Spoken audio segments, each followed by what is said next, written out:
This video is sponsored by LG. This is a project you guys been waiting for and something I've been meaning to create for a long time, and finally I get that opportunity to put this setup together.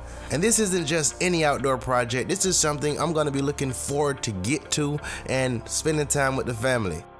Until now, there hasn't been a whole lot happening outside, so I'm pretty stoked about this setup. Just imagine being outside and being able to watch up to a 150-inch screen from just about anywhere in your backyard. If we didn't have to fight off these mosquitoes, I'd probably never go inside because this is freaking awesome.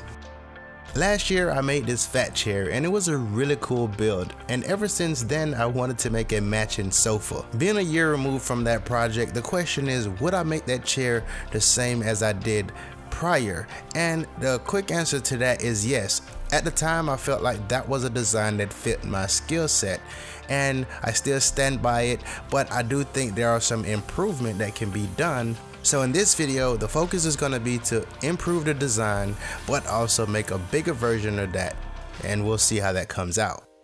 A quick story about this project is I had the lumber for this a few months ago, but the problem is I went to start on it recently and I realized that my local store did not carry any more of this lumber. So I actually changed the design 3 times to finally get to this point. And because I have limited access to this lumber, I have to make each cut carefully so I don't screw up. So I just wrapped up the last cut for the slats, and this is all the pieces that's going to be in the sofa. Before I commit to any cuts on the final lumber, I'm going to use test pieces to make sure I get everything set up correctly. The plan here is to cut out a section for the 2x4 to sit, preferably the worst corner on the 4x4.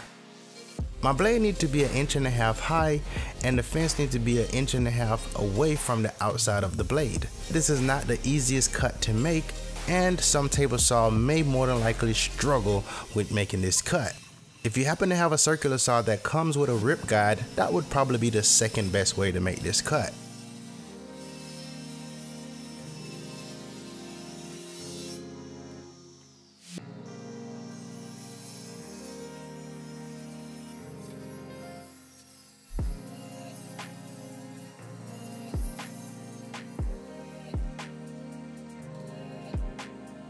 So this is one of the improvements I wanted to make on the construction of the chair. In the first build I used butt joints, but in this build I'm going to use a rabbet joint. The first pass was rather easy. For the second pass I need to set up a quick jig at the miter gauge just so I can make a safer cut. You can also use a table saw sled. And since there's a bunch of these in this project, I need to do this a number of times.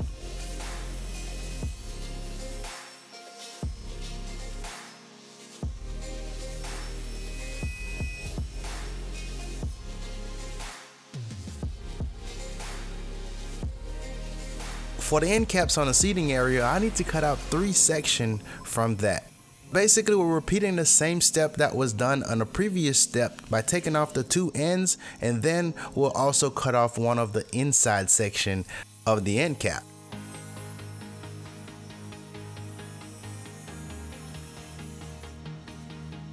Up until now, I've just been cutting rabbet joints, but for the leg and also the back, I have to cut out a few dado joints.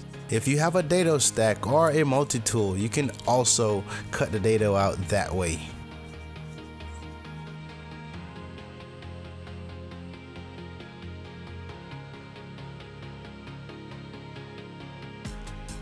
And after making all the necessary cuts, it's on to the glue up.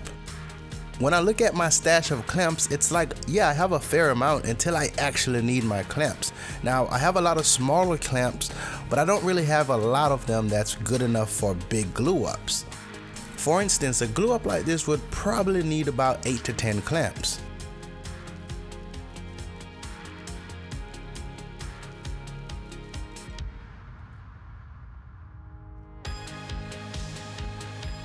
If the pieces are cut correctly, everything can go together easily. And depending on the situation, band clamps, as you see here, can also be a great alternative to certain clamping methods. You'll also want to do dry fits and double check each joint before you commit to gluing up, just to make sure you don't have any raised areas.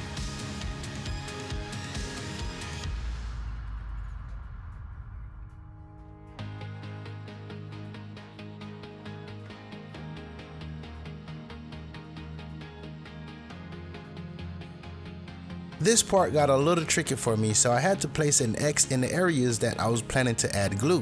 After that, it was on to gluing up the end caps.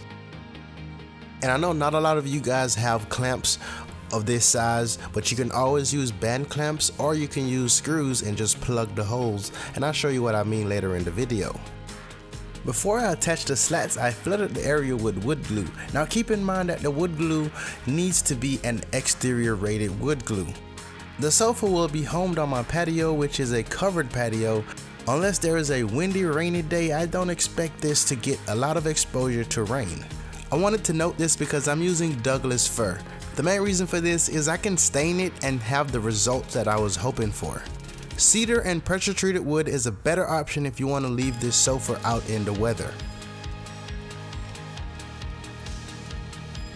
After adding the last piece, there is a bit of a gap here, so I'm going to take a few nails and spread that gap out across the distance. I used the pieces of wood that was ripped from the 4x4, and these were used to hold the slats down while I add clamps. Having this piece of wood allowed me to clamp a greater distance and use less clamps.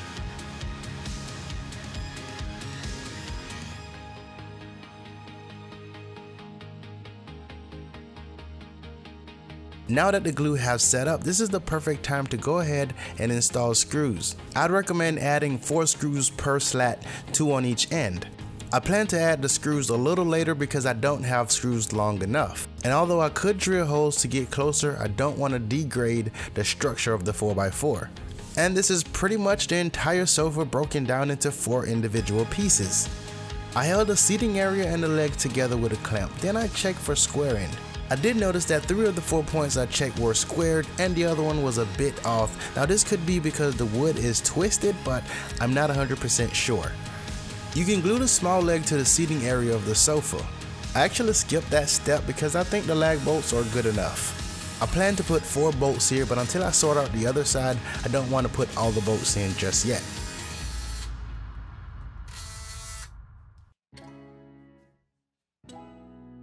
Now after applying wood glue to the joint, I'll then want to hammer this onto the bench. Now one thing you want to be careful for is make sure you don't install this upside down. So as you notice, there's more space at the bottom than there is at the top. Now to protect the wood, I'm going to use a scrap piece of wood and use that as I hammer this onto the seating area. In real time, I couldn't tell how much this was moving while hammering. I really needed a way to support this as I was hammering. And just like the other end, you'll also want to make sure that you check for squaring before adding your bolts.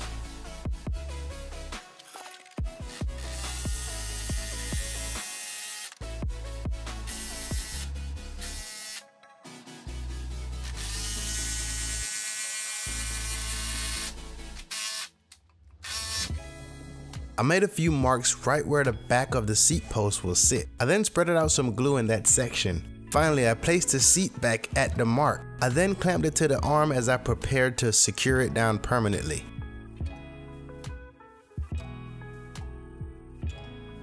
I pre-drilled the holes going through the 2x4 and up into the 4x4 post. And finally, I used lag bolts to hold the two together.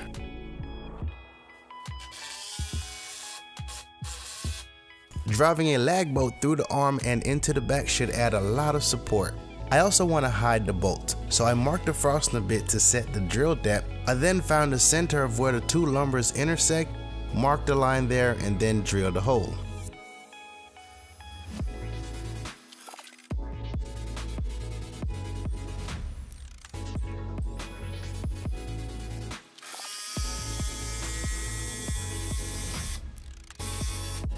Just make sure that you use the same size bit as your dowel, this way you can easily plug the hole.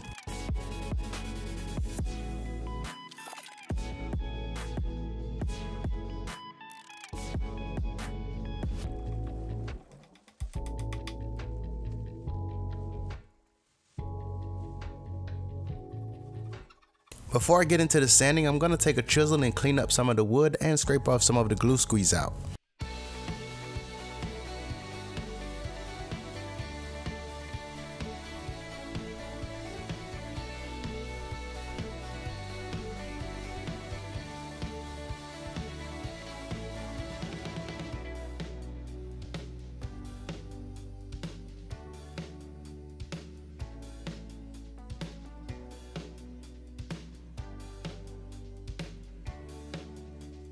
If you watched the chair video, then you know I had a little dilemma with the color choice. Well, I still haven't solved that issue yet, but to make things a little easier for this video, I'm just going to use the same exact stain I used in that video and tie this chair in. So all you want to do here is simply brush this on and then you can wipe it back off. The stain I'm using here is traditional cherry, and I'll link it down in the video description. For added support to the structure of the chair, I added screws to the joint and then plugged those as well.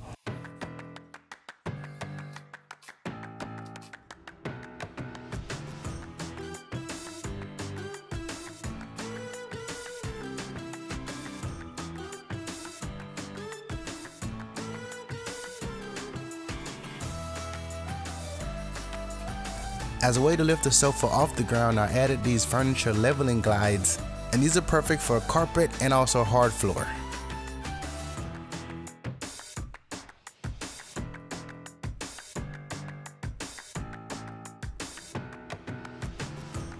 I also wrapped up this section by adding the remaining 2 bolts that I didn't install earlier in the video. And I really don't know how many people is gonna sit on this, so I do have to give this a quick strength test. Looks like it's good enough. Now the inspiration for this sofa was actually this chair, and I wanted to improve this chair because I do feel like there was a little flaw in it in terms of the back. So I wanted a way to extend the back but also make it fit in with the design without doing another square piece. Now I could have removed the backrest and make it match the chair, but the issue here is I don't have any more lumber to make this type of adjustment. I cut all the miters at a 22.5 degree angle, set the height of the chair that I wanted. I attached all the pieces with dowels, and I also attached the back to the chair with dowels. I then sanded it down and re-stained it again to blend in with the chair.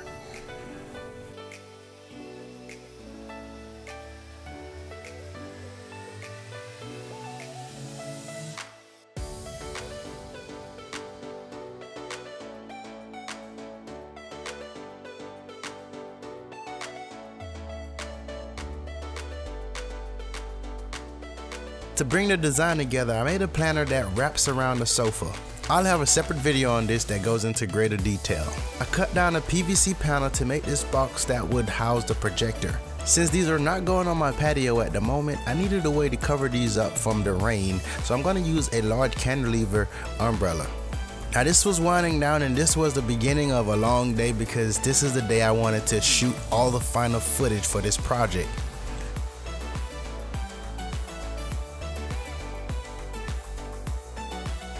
After assembling all the pieces, I finally got a chance to see an umbrella come together.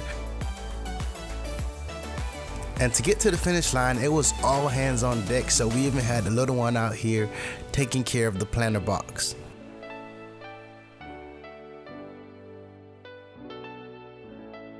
I installed a drink holder, and even though there were room for more, I only had one. Afterthought. I had the urge to add LEDs to this project for some ambient light. I wasn't sure how it was gonna look, so I temporarily set it up, and you can be the judge on if you like it or not. And another great touch to this is adding a bottle opener right on the arm of the chair.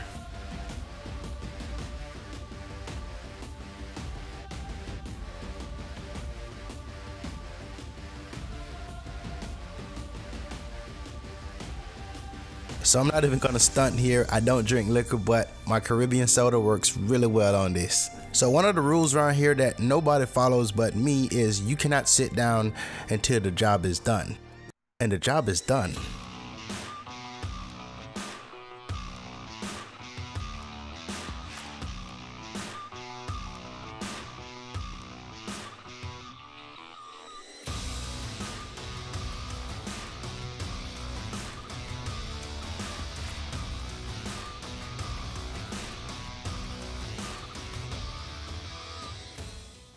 This is just a temporary setup in my front yard because my patio is being covered with lumber at the time. My neighbor was passing by and happened to see me outside, and he wanted to know what I was up to. Now, I didn't want to say too much, so I just told him, come back later when it's dark out. Now, I find it easier to show someone something versus just saying. I felt pretty confident in what I was telling him because this is not my first rodeo. So I've had this projector for quite some time now, so I know what kind of quality is coming out of here. And this is the LG 4K Ultra HD projector. Now it's rated at 150-inch screen, but I can guarantee you that you would get more than that if you take the projector back a few more feet. Now if we take a closer look at the star of this setup, first off, a completely different design from what you would be used to in terms of a projector. This one actually looks like an eye, standing vertical. This makes it easy to shoot the image up onto the ceiling or angle the mirror and cast your image on a wall or on a projector screen. Now you can also lay this projector down, cast the image out that way, and still get a great image out of it. While I'm not surprised, the LG CineBeam is rated for the best fit for home theater. It's also rated at 2500 lumens and 20,000 hours of lamp life. And even with this much light outdoors, there is still a good image. And built into the projector, you have a couple HDMIs and some USB ports and additional inputs. That allows you to connect your source, or you can also use the LG Smart app, which have Netflix, YouTube, and many other apps in there. And if you happen to have one of these projectors, I would love to know what you guys think about this. And also, if you guys remember that motorized coffee table I made a while back, I no longer have it. LG was really impressed with it and asked if I could ship it out to their headquarters in South Korea. I highly doubt they'll want this sofa, so for the meantime, I'm gonna enjoy this outdoor setup. This auto quarter reel is such a nice touch and works really well with the clean design of this projector. And of course, the handle makes it so much easier to carry. Now all I have to do is figure out how to control these mosquitoes, and once that problem is solved, I can foresee me coming outside a lot. And now that my neighbors have made their way over to my house, they got an opportunity to experience this, and I'm pretty sure I sold them on this entire setup. Hey, it's amazing, the subtle games that you are playing. And you don't even know I exist, but you have got me on your hit list. And you're conspiring